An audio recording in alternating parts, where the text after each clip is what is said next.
1894, the Southern Railway took over ownership of this property, and in 1906, they upgraded the line by raising it up on a field. They added a second track, and they also modernized the signal system to the standards of that era. That still was not enough, however, to satisfy Southern Railway management, and in 1954, they abandoned the route we're using today through the tunnel, with a new route built just to the north, and it can be seen off to what is currently the left side of our train, and that new route is still used today by Southern Railway successor, Norfolk Southern. Now, this area that we are departing from, that we now call Grand Junction, originally did not have a depot standing at its location. This was actually a large cow pasture where they raised Jersey cows. And to this very day, on the Norfolk Southern and originally Southern Railway timetables, this area was just known simply as Jersey. If you look on a large silver box over to the left of the train, you may not be able to see if you're up here in the first car, unless you're looking backwards. My left or your left? You'll see a green sign on a metal box that says Jersey. Now, originally the Southern Railway would stop here and they would load Jersey cows to take them to market by rail. One of the original farmhouses from when this was a cattle farm can still be seen as we back around our wide track here in just a moment. That farmhouse for many years served as our museum's general office building. Today it's now been converted into a bunkhouse for out-of-town volunteers and employees to stay in. The depot here at Grand Junction is a replica of the former Southern Railway station that still stands in Tuscumbia, Alabama. And it was first opened for use in 1980. Now, as we depart from Grand Junction, we are actually traveling the wrong way. To remedy that, we're going to turn the entire train around on what's known as a Y track, spelled W-Y-E. You can think of it like a giant three-point turn. We pulled forward off the base leg of the Y through a switch.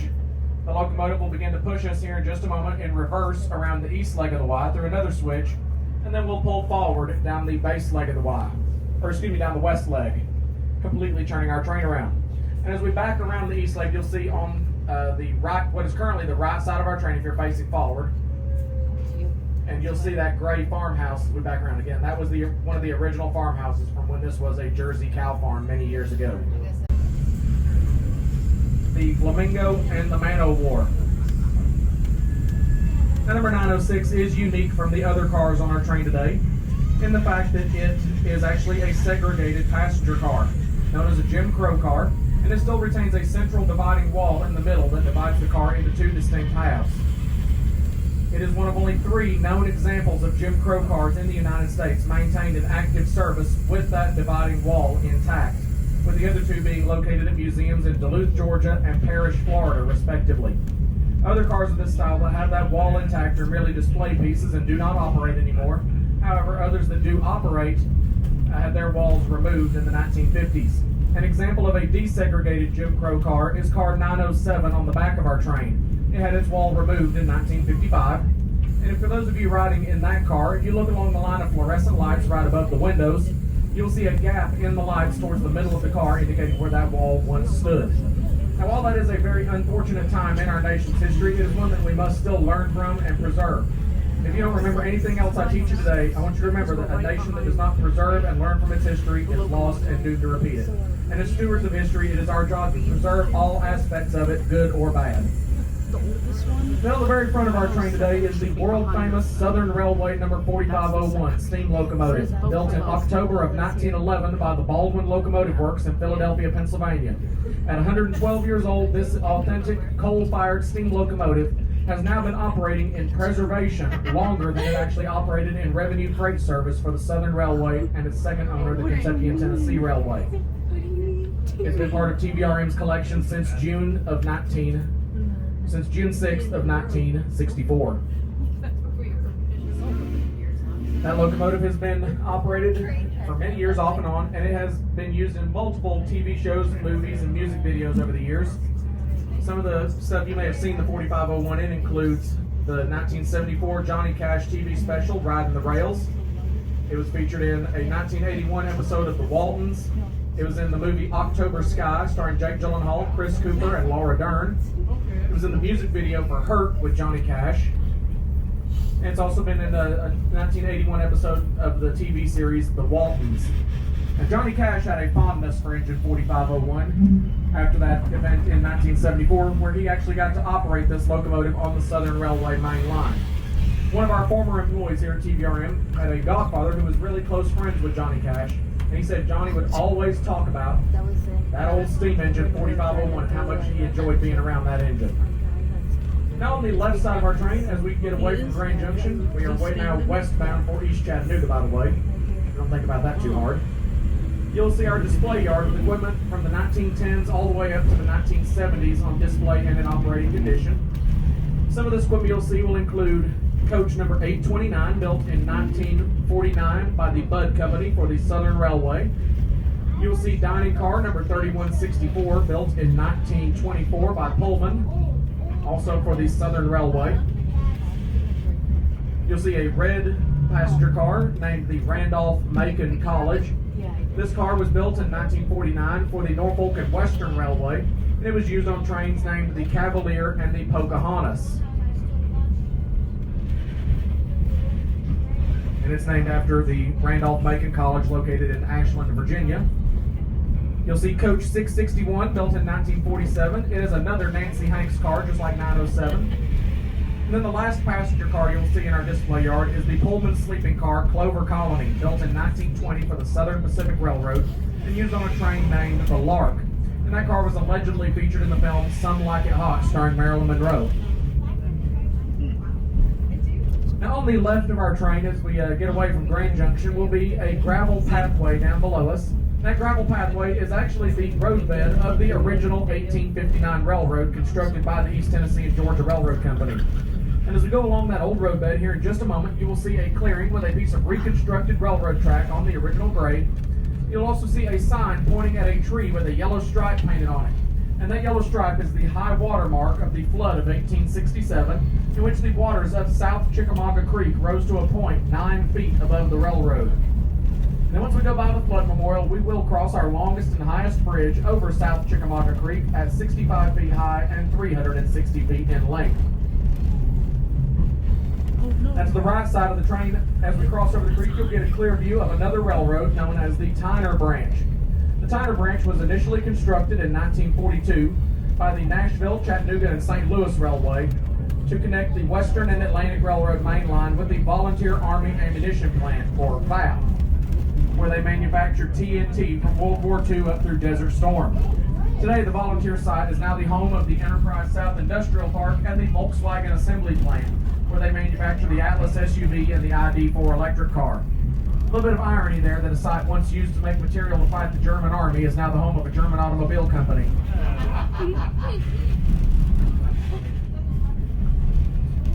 Now our next bridge will be over the Western and Atlantic Railroad. The Western and Atlantic was the very first railroad completed into the city of Chattanooga, being completed in May of 1850. It was built by the state of Georgia, operated by the state of Georgia, and to this day it is still owned by the state of Georgia. So yes, you heard me right. Georgia does indeed own land in Tennessee, besides Neyland Stadium. Go Dogs. Now when that railroad was first chartered in 1836, it was not going to be permitted to enter the city of Chattanooga. The state of Tennessee didn't exactly like the idea of their neighbor to the south building a railroad across their lines. I can't say I really blame them. I wouldn't want my neighbor building a railroad over my backyard either. But that same gentleman I mentioned a few minutes ago, Colonel James Whiteside, using his power as a Tennessee state legislator, secured permission for the Western and Atlantic Railroad to cross the state line into downtown Chattanooga, where they built a small yard and station. Today, the Western and Atlantic Railroad is still owned by the state of Georgia. However, it is now operated by CSX Transportation under a lease from the state as their Atlanta to Chattanooga main line. Now, in April of 1862, the Western and Atlantic Railroad was the target of Union saboteurs. 24 Union spies under the command of a civilian by the name of James Andrews began working their way south out of Shelbyville, Tennessee, with plans to destroy that railroad. Along their way south, 2 men had to drop out and join Confederate units near Jasper, Tennessee, as they were suspected of being Union spies. Then on the morning of their planned raid, April 12th, 2 other men overslept and missed the raid altogether. So 18 soldiers and 2 civilians boarded a northbound passenger train at Marietta, Georgia, behind a steam locomotive named General. They rode the train north to Big Shanty, today Kennesaw, Georgia, which was a breakfast stop for the crew as well as the passengers. While the crew and passengers were next door to the depot in the Lacey Hotel stuffing their faces, these Union spies, in full view of Confederate Camp McDonald without a single shot being fired, uncoupled the passenger cars and illegally borrowed the locomotive General and 3 freight cars. And they began running north up the W&A Railroad, tearing up track, cutting telegraph wire, and attempting to burn bridges. And one thing they did not count on was a very stubborn conductor named William Fuller. He started off chasing his stolen train, first by foot, then on pushcart, and then on a succession of 3 separate locomotives, finally commandeering a southbound freight train powered by the locomotive Texas. And of course, with the Texas facing south, Conductor Fuller was forced to run this locomotive in reverse, and he pushed it to speeds approaching or even exceeding 60 miles an hour on a railroad regulated for 15 miles an hour. I think he was a little mad. He stayed so close that these raiders didn't have enough time to complete their sabotage or take on enough fuel and water to make it to Chattanooga, and the General quite literally ran out of steam 2 miles north of Ringgold, Georgia, about 10 miles to our south. The raiders abandoned the engine and fled into the nearby woods, and within a week, all 24 of these men were captured. 22 of these 24 men were captured. The 2 that joined the Confederate units in Jasper, Tennessee managed to escape back to the Union lines. The 22 that were captured were imprisoned here in Chattanooga. They were court-martialed, and then they were taken to Atlanta in June of 1862, where 8 of them were hanged by the neck until they were dead as captured spies. Those 8 men are today buried in Chattanooga's Veterans Cemetery off Holtzclaw Avenue, which is the oldest national cemetery in the United States and second largest only to Arlington. The rest of the raiders either escaped from their prison cells in October of 1862 or were paroled back to the north in a prisoner exchange in March of 1863. And of these 24 men, 19 of them became the very first recipients of our nation's highest military award, the Medal of Honor, with the very first one in history being awarded to 18-year-old Private Jacob Parrott. For more information on this event that is commonly known as the Great Locomotive Chase, formerly as the Andrews Railroad Raid, I encourage you to visit the Southern Museum of Civil War and Locomotive History in Kennesaw, Georgia, where you can see the fully restored locomotive General on full display. You can pick up a copy of the book Stealing the General by Russell Bonds, or you can visit YouTube and look up the online YouTube podcast, Our Historical Heritage. Episode number 1 is actually about the Andrews Railroad Raid.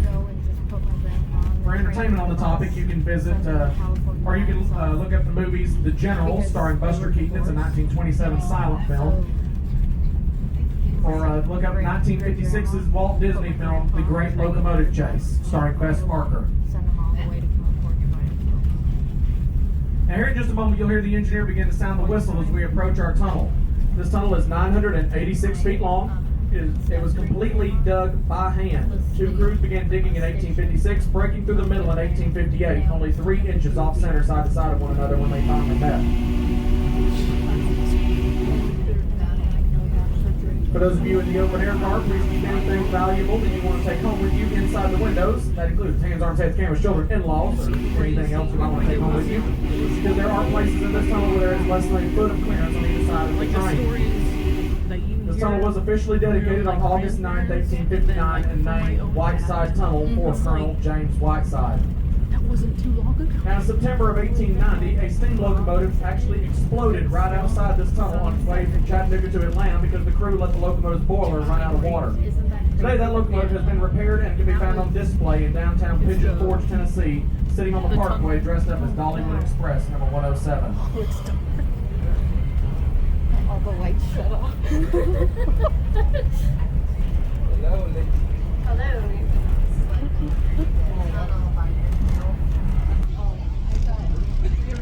I thought it was our reflection. It is our reflection? Yeah. I can see your reflection.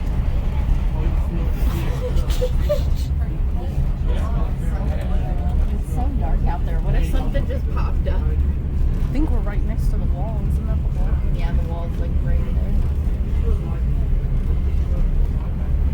The window's open. You can touch it.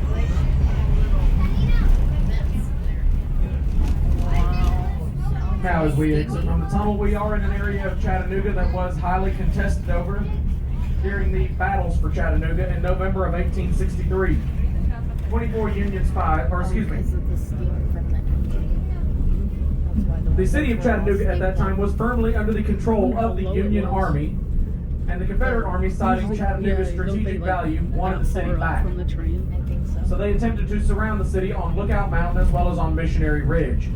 The first day's fighting took place predominantly on Lookout Mountain, with General Joseph Hooker and the Union Army of the Cumberland claiming victory in what has popularly become known as the Battle Above the Clouds. The second day's fighting took place mainly over here on Missionary Ridge, with the Confederate Army attempting to take the high ground above the city. The first assault on the ridge was with troops under the command of General William T. Sherman, and they were repelled off the ridge by Confederate Generals Braxton Bragg and Patrick Claiborne. General Sherman then let his men know his displeasure on their failure with words of astonishing vivacity, which tells me I would not have wanted to have been on the receiving end of that butt chewing. The second assault on the ridge was actually unauthorized, with troops under the command of General George Thomas. They finally just had enough, started attacking the ridge. And General Grant and General Thomas observed this assault beginning, with General Grant remarking, "Mr. Thomas, for your sake, this had better work." And it did. Ultimately, the Union Army was victorious at Missionary Ridge, forcing the Confederate Army to flee south back towards Atlanta, pursued in early 1864 by General Sherman and his box of matches as he began his Atlanta campaign and marched to the sea. And during the assault on Missionary Ridge, a young lieutenant colonel, later lieutenant general, named Arthur MacArthur, led his Wisconsin regiment up the side of the ridge with the shout of "On Wisconsin," which is today one of their state mottos. He also seized the regimental colors from a fallen comrade. And for his actions at Missionary Ridge, MacArthur would be awarded the Medal of Honor. Some years later, during World War II, his own son, General Douglas MacArthur, would be awarded the same medal for his actions in the Philippine campaign. They are one of only two known father-son duos to have both received the Medal of Honor, the other duo being President Theodore Roosevelt and his son Theodore Jr. We're now arriving at East Chattanooga. Once the train comes to a stop, we invite you to exit with us and join us down at our turntable. We're going to take the locomotive off the train, put it out on the turntable, and spin it around so it faces the opposite direction to pull us back to Grand Junction. Following the turntable demonstration, there will be a brief tour inside our restoration and repair shop. While here at East Chattanooga, also, the depot will be open with a selection of snacks and souvenirs available for purchase, including glass bottled Coke products, as well as Clumpy's ice cream made locally here in Chattanooga, including two unique flavors that can only be purchased here at this museum: Smokin' Cinders and Rocky Railroad. Restrooms are also available inside the East Chattanooga Depot as well. Our exit points will be between cars 1 and 2 on the stairs and between cars 2 and 3 on the ramp. Please watch your step as you exit the train, and I will see you down at the turntable shortly. Please listen to a few safety rules that we do have, however. We do ask you please stay with the group unless you're visiting the East Chattanooga Depot or staying on board the train, because you are welcome to stay on board. Please do not wander off on your own onto the tracks, gravel, or ballast. Please stay behind all marked yellow lines and safety ropes. And also, please do not climb on any of the equipment around East Chattanooga here, as it is a fire hazard. And what I mean by that is if you climb on any of this equipment you see here around East Chattanooga and you fall off of it, I will laugh at you, in turn getting me fired. So it's a fire hazard. Ladies and gentlemen, station stop East Chattanooga. Please remain seated until the train comes to a complete stop. We'll let you know when it is safe to exit the train.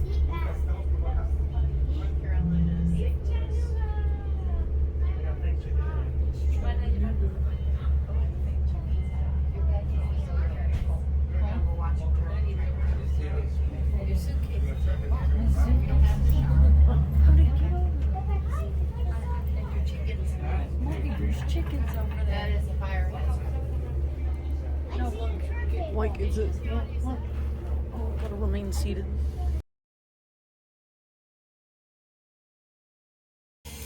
All right, ladies and gentlemen, welcome to East Chattanooga. We'll go ahead and get started here. As you can see, we have reached the end of the railroad. So what we're going to do is we're going to place the locomotive out here on a turntable. Now, this turntable that I'm standing on was built in 1916 by the American Bridge Company of Ambridge, Pennsylvania, for the Central of Georgia Railroad, and it was installed at their locomotive heavy repair facility located in Macon, Georgia. It remained in Macon for about 9 years, till about 1925, when it was deemed too small for continued use at that facility, as steam locomotives were getting significantly larger. And you'll see just why here in just a minute, as this turntable is almost too small for this locomotive. You'll see just why they had to replace this turntable in Macon with a larger one, because the 4501 is right at the limit of what this turntable is capable of holding. Following its disuse in Macon, it was then moved up to Cedartown in Polk County, just south of Rome, Georgia, where it remained until the late 1970s, at which time it was then donated to the Tennessee Valley Railroad Museum. We brought it here to East Chattanooga and spent about $105,000 refurbishing it to operating condition.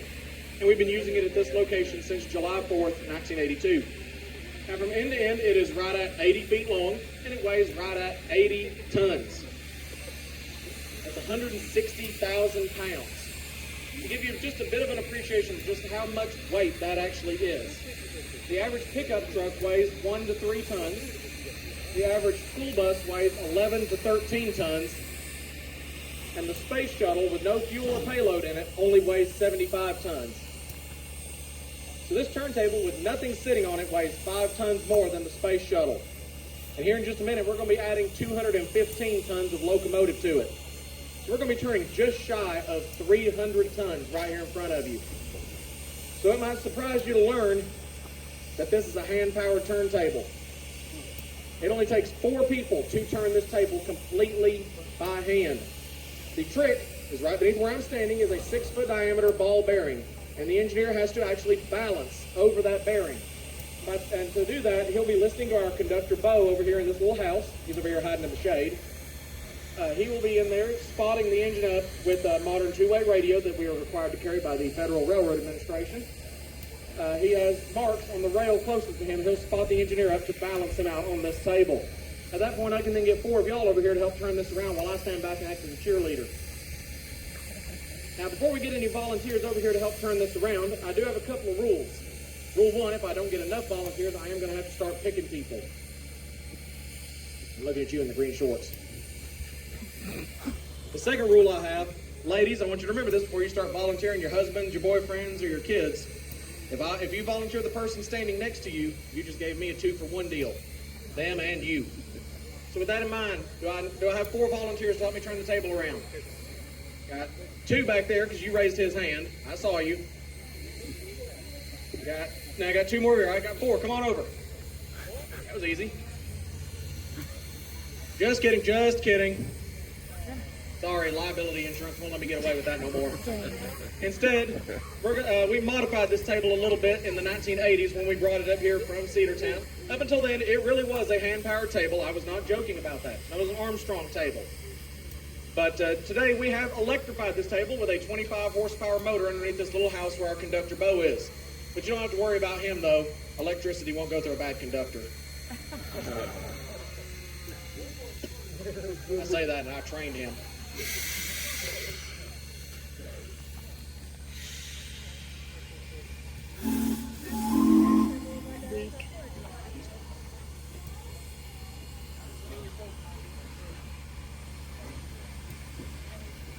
Steam locomotive number 4501 was built in October of 1911 by the Baldwin Locomotive Works in Philadelphia, Pennsylvania for the Southern Railway. This locomotive operated initially out of Bulls Gap, Tennessee, north of Knoxville for a number of years. It eventually found its way to Princeton, Indiana, where it operated until October of 1948, when it was then sold to the Kentucky and Tennessee Railway in Stearns, Kentucky. They took it to their little coal hauling railroad and used it there for a number of years, until in 1964 it was purchased by the founding president of the Tennessee Valley Railroad Museum, Mr. Paul Merriman, who for $5,000. He then brought the locomotive here to Chattanooga in June of 1964, and it has operated off and on ever since. The locomotive's most recent overhaul was completed in 2014 at a cost of roughly $1.5 to $2 million. A 4501 is what we call a 282 locomotive, meaning it has 2 leading wheels up front for guiding it through switches and curves, 8 driving wheels that are each 63 inches in diameter, and then 2 trailing wheels underneath the cab and firebox to support the weight down there, possibly including the weight of our engineer. Oh, sorry, I didn't realize Brian's not up there. Good thing you can take a joke. The way this locomotive operates, the coal tender holds 17 tons of coal and 13,000 gallons of water. As our fireman Frank feeds coal into the firebox, those hot gases and the fire, of course, both travel through tubes in the boiler and then exhausted out the smokestack. As those hot gases pass through those tubes in the boiler, they're surrounded by about 3,000 gallons of water. As that water boils, it makes steam. And when the nuclear goes on the throttle, that steam can go to the big cylinders on either side of the locomotive. And that is what, as they're connected to the pistons and the drive rods, that ultimately turn the wheels. The electric lights on the locomotive are steam powered. We have a steam powered turbo generator called a dynamo up on top of the locomotive, feeds that steam exhausting up there. And even the air compressor to make air for the brakes is steam powered on this locomotive. Now, over the course of today, the engine will consume about 6,000 gallons of water and about 4 to 5 tons of coal. Now, our train is still sitting on track number 1. We're going to line the turntable up with track number 2. We're going to do that so that the engine crew and our conductor Bo can take the locomotive down to the other end of the yard. They'll put it on the other end of the train so it can pull us back to Grand Junction.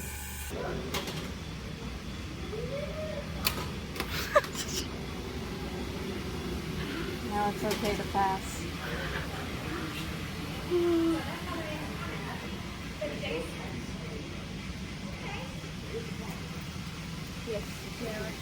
Here, switch that one. Can I? I think so. Wow. Oh, I was like, where's some red?